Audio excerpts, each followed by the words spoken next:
done out of their mind. Hello and welcome to episode 66 of Popcorn and Prosecco, a show that's all about talking about movies, and this week we are talking about two pretty big ones, Pitch Perfect 2 and Mad Max. I'm Perri Nemiroff, and I was so distracted. Here are my co-hosts, Kristy Puchko. Say hello. Hey, everybody! That's normal. And Angie Han. Hello. Alrighty, so we're just going to jump into Pitch Perfect 2 like nothing's wrong, and I'm taking that one. Here's the synopsis. After a humiliating command performance at Lincoln Center, the Bard and Bellas enter an international competition that no American group has ever won in order to regain their status and right to perform. So basically what happens, which you probably saw in the trailer, is that Rebel Wilson is like flying and they're performing for the president and her pants rip and she, flashes everybody.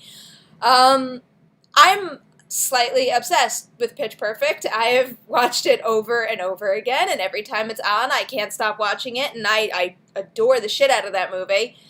Pitch Perfect 2 is a lot of fun, but it's a bad movie. It's like... And it was on your most anticipated of the year, like to the point where it was high up on our summer list. It's actually making me reassess the whole idea of my best worst movie of the year list, because I actually put Pitch Perfect on there because, I found that the plot of that movie, pretty formulaic, and that's kind of why it went on there, but Pitch Perfect compared to Pitch Perfect 2 is, fucking, high-quality filmmaking, and this is kind of, forced comedic garbage. The comedy was probably the worst part of this movie. The performances are fantastic. I love the singing parts, but, I want to say about maybe 30% of the jokes were really funny and things you might want to quote later on, which I think the other movie is probably at 80%, if not higher. It felt to me like a pale imitation of the first Pitch Perfect. I can see, that they have the same kind of, DNA. You can kind of see, okay, it's the same characters, it's the same kind of appeal, but somehow, it feels lazier, it feels sloppier, the jokes don't land, the characters aren't as well drawn, the dialogue is less sharp. I don't know if lazy is the right word. I think I would definitely call it lazy. I wouldn't call it lazy because I think that while they were there, I get the impression that the people making this movie thought the things that they were doing were really funny, and they're just not.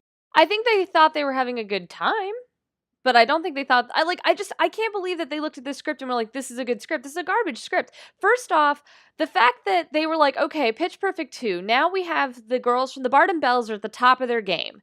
And not only are they at the top of their game, they've been at the top of their game for 3 years. We're told that they won the Nationals 3 times now. So they need to figure out a way to make them underdogs again. And the way they go about it, as they said, is that Rebel Wilson's pants split and she flashes her twat to the entire nation, to the shame of everything.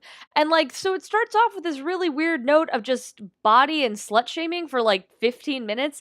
And people are just being like, oh god, it's so gross, she showed her vagina, da da da, whatever. And then so they have to go through this whole convoluted process just to make them be outcasts again, which just felt really weird. And then they do the same thing with Becca, where Becca's problem the first time was that she had a hard time actually giving a shit about anything, and this time she's graduating, so it makes sense that she has other interests, but they still kind of want to make it seem like that's a problem. So they build up this whole plot line about how Becca's having a hard time giving a shit about internationals because she has an internship. And it just feels really forced and, very uninspired. And then, on top of that, it just feels like they kept wedging in, oh, remember this character and also this character. But none of the characters experience any growth since the last movie. In fact, one of them is now a 7-year senior because they just didn't want to get rid of Brittany Snow. And I like Brittany Snow, but it doesn't make any sense that she's there. Does she ever even, come to terms with that in the movie? I don't think they ever address it again later on. She says that she's going to pass Russian lit or something. Oh, I guess at the campfire scene, they kind of... I thought that they were going to kind of have her graduate and send her on her way as a lawyer, because remember that scene where they were standing in front of the board? She was kind of reading something as though she had an added insight into what was in the fine print. So I'm she's going to be a lawyer and that's going to be the fix here. And that never even happened. But nobody gets to grow. And on top of that, not only do people not get to grow, they've reduced them to something that's just not interesting at all. There's one part where Rebel Wilson's character says something about, we're such a diverse group of women. And I was like, are you, though? Because it's a bunch of white chicks, and then it's, one Latina girl, one black girl who's also gay, so, as they say in Archer, that's a diversity double whammy. And then you've got the Asian girl who just says weird stuff all the time. She is my favorite, though. She's hilarious. She's but the best part of the movie. Everything, it's like the same gag as the first movie, Yeah. but everything is funny all over again.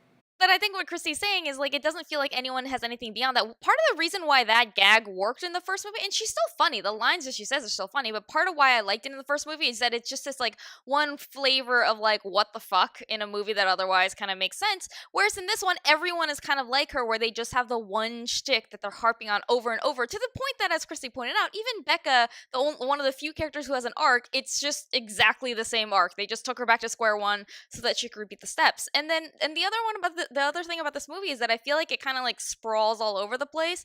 Whereas the first movie, like the kind of, she joins the a cappella group and they're trying to make a comeback. Like that was kind of a steady line that you just keep returning to through the movie. So everything that happens in that movie kind of comes in service of that. In this movie, it's just like, oh, they fucked up, so now they need to like make a comeback. Also, the a cappella team might be disbanded completely. Also, there's a new girl who is here for no reason, played by Haley Steinfeld.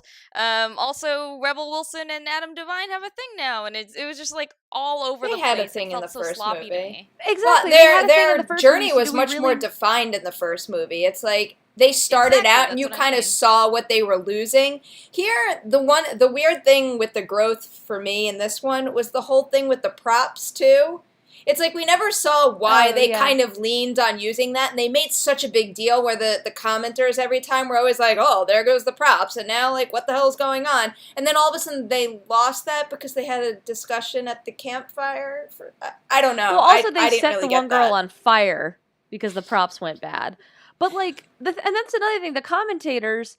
I mean, the stuff they're saying is, again, such old, shticky stuff. It's not funny. It's not interesting. I know some people were offended by the ladyboy jokes that the one guy makes, saying they were transphobic. Well, every time he said something, I wanted to, like, crawl under my seat and die. Because his whole joke is that he's misogynistic, but, like, yeah, it's like his whole joke is that he's misogynistic, but it's like, I don't know. It's again, it's really one note, and can we have any other flavor to this character? Well, the problem that I think the reason why it didn't work this time around is because, one, there was a lot more of it, and two, the movie overall was super mean-spirited. It's like before, when he was dropping those jokes, it was in some, like, fun-loving, sisterly type vibe stuff. Now, in this movie, everybody's like freaking nasty. I mean, Becca walks around with a scowl on her face the entire time. Her boss at her internship is like mean. I like the boss. So her boss is. I thought they got a little too carried away with that. No, I liked him. He was played by Keegan-Michael Key, and like it's her new internship. And one of the running gags with him throughout the movie is that there's this other intern named Dax that he hates, and he's so mean to Dax. He's actually not that mean to Becca. He's kind of like harsh, but not really like mean. He's kind of weirdly supportive. But the great thing is that it works because Dax completely deserves it because he's a terrible, incompetent person. And that was actually one of the few parts of the movie that felt genuinely new and funny to me. And it's funny. I got sick of that after a while. Oh, no, wow. I like that too. Because it felt like something beyond just the same joke again and again. Even though he's showing up and repeatedly making fun of Dax, it's with like new flavors. Though the Dax thing is just that he's basically like an entitled hipster.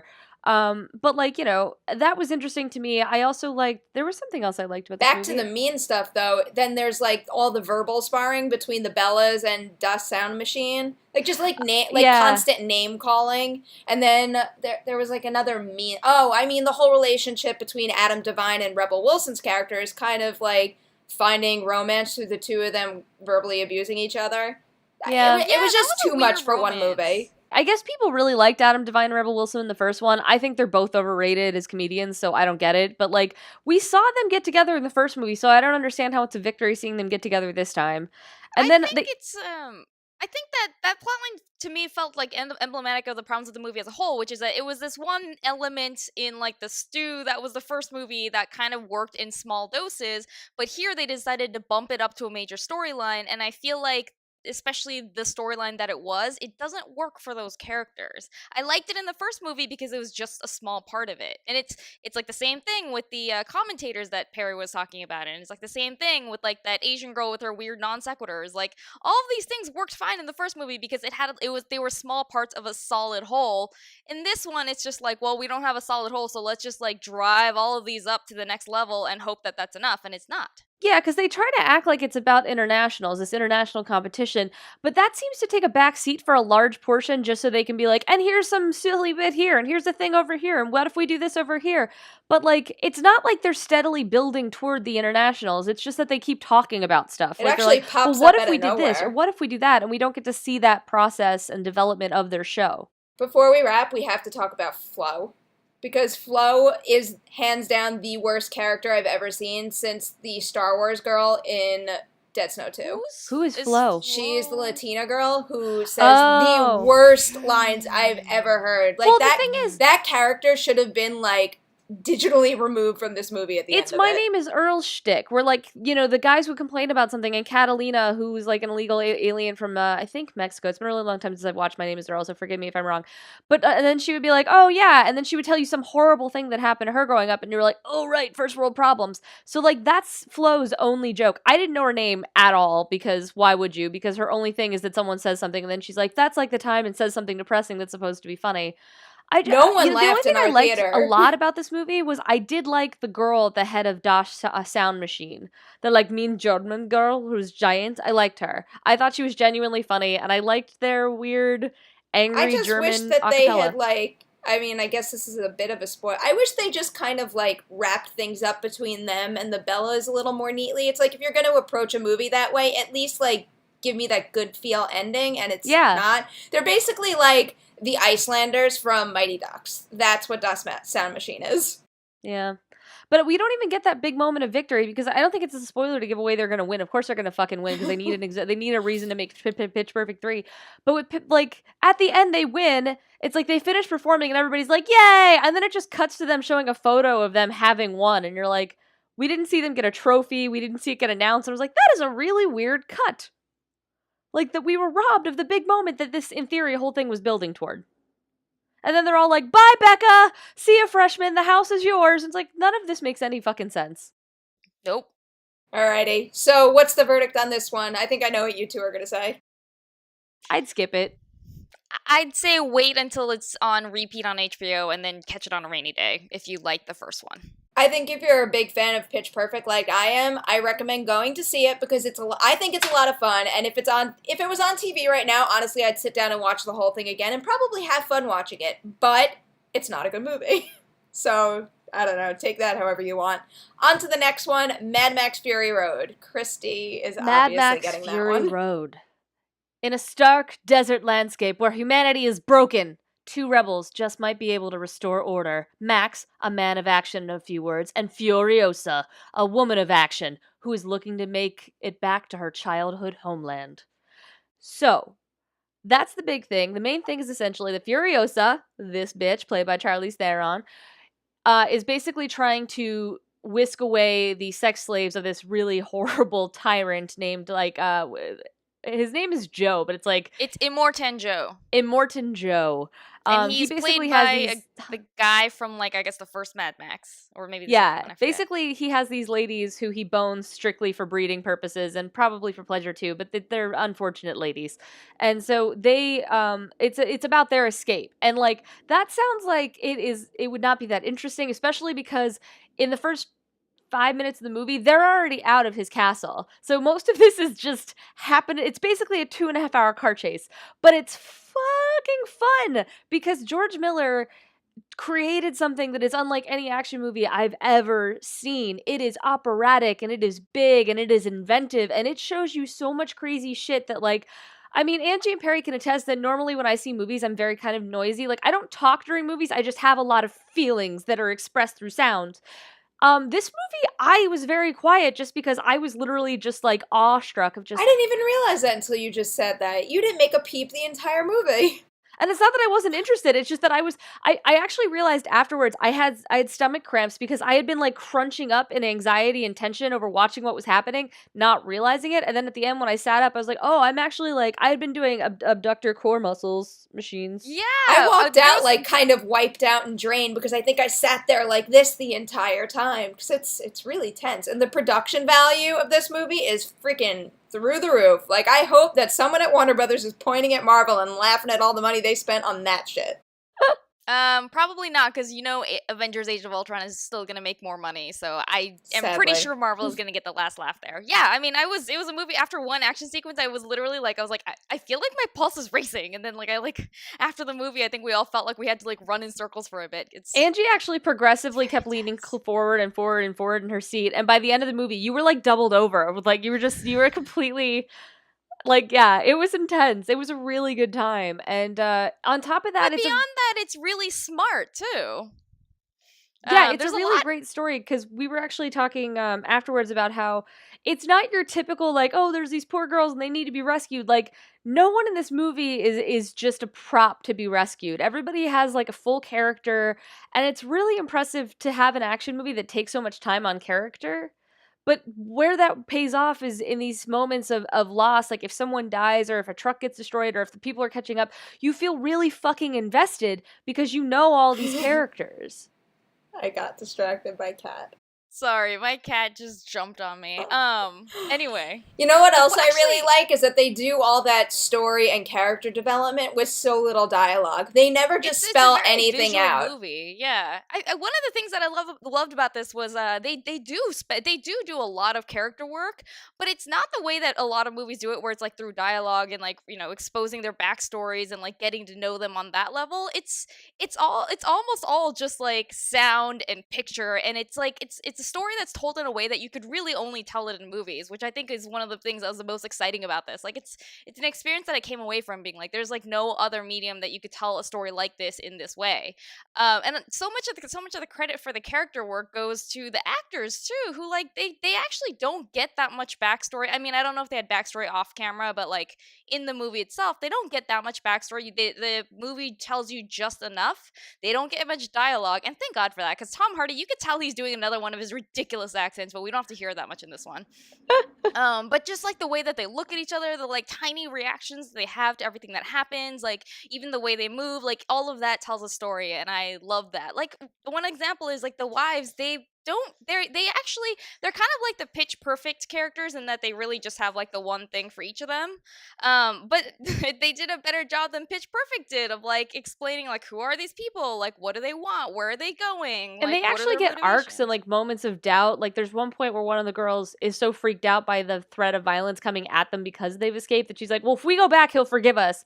And the other girls like have to like talk her down from that moment. And that's one of the best payoffs in the entire film too. Yeah, it has a great payoff. Like there are actually arcs to these things, and like it was something I just hadn't really seen before. I have seen the first Mad Max, but honestly it didn't make a huge impression on me, so I was kind of like, I walked into this one really not remembering a whole lot about that world, and it doesn't matter. I mean, like this is enough of its own adventure that you can just enjoy it for face value, and the face value of it is that it's really exciting, but it also has this current and this story that has people energized, that has very serious film critics, not just our level of serious.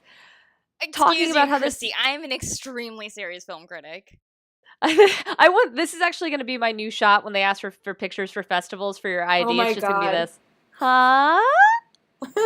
Everyone will love that. But yeah, hey, the film's playing at Cannes. That's big, fancy festival. Look at that. Exactly, and it's like I think like Madagascar 3 played at Cannes. All right, that's fair. That's fair.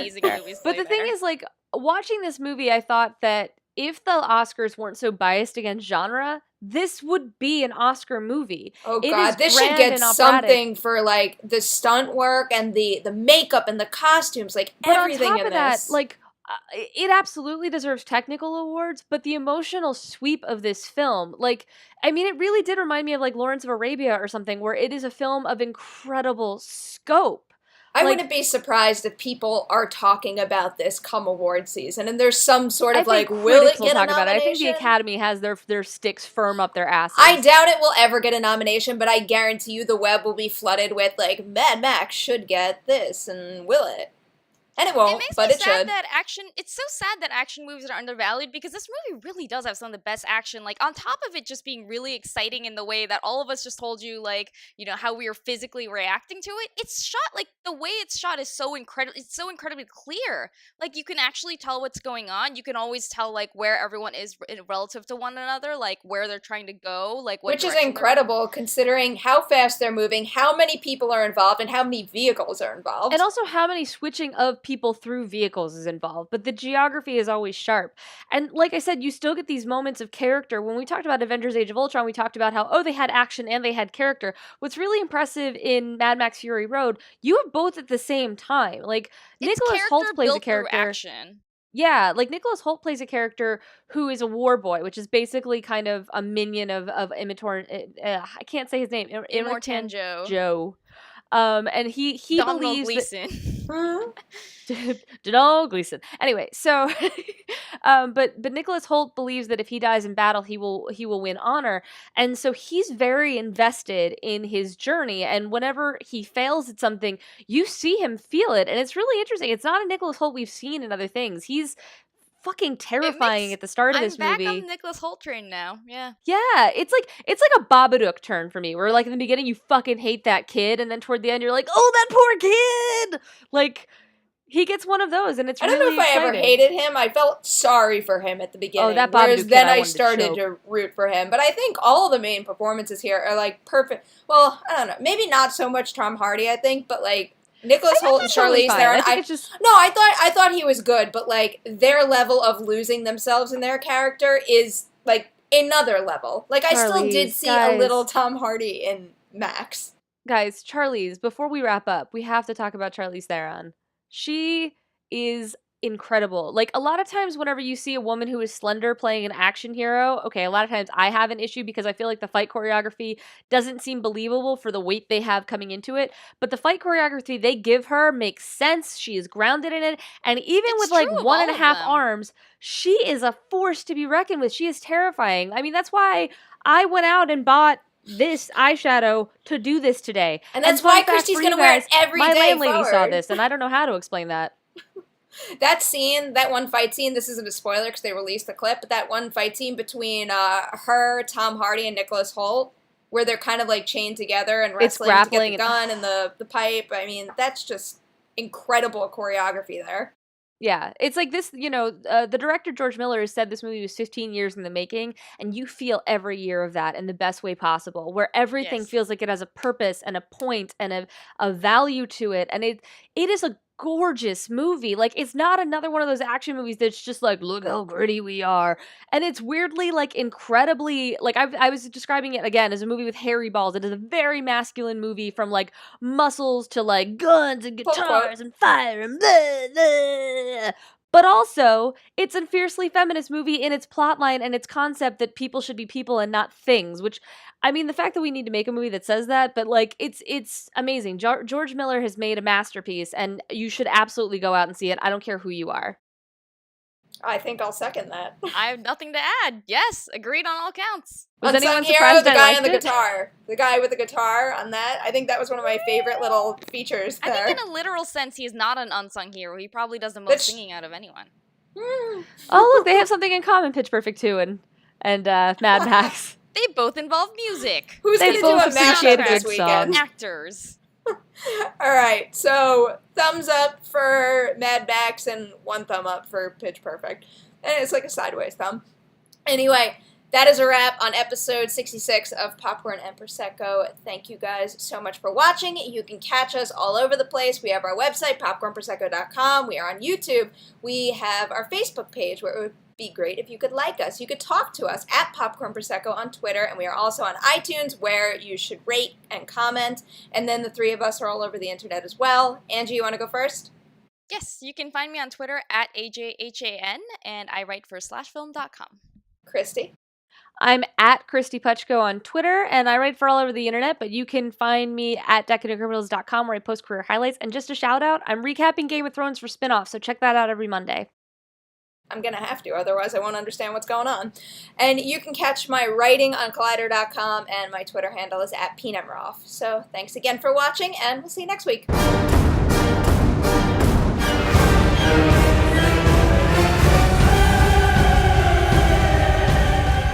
What a lovely, lovely day! Nicholas Hoult did a better job of saying I think it. so. He did. Oh, what a day! What a lovely day!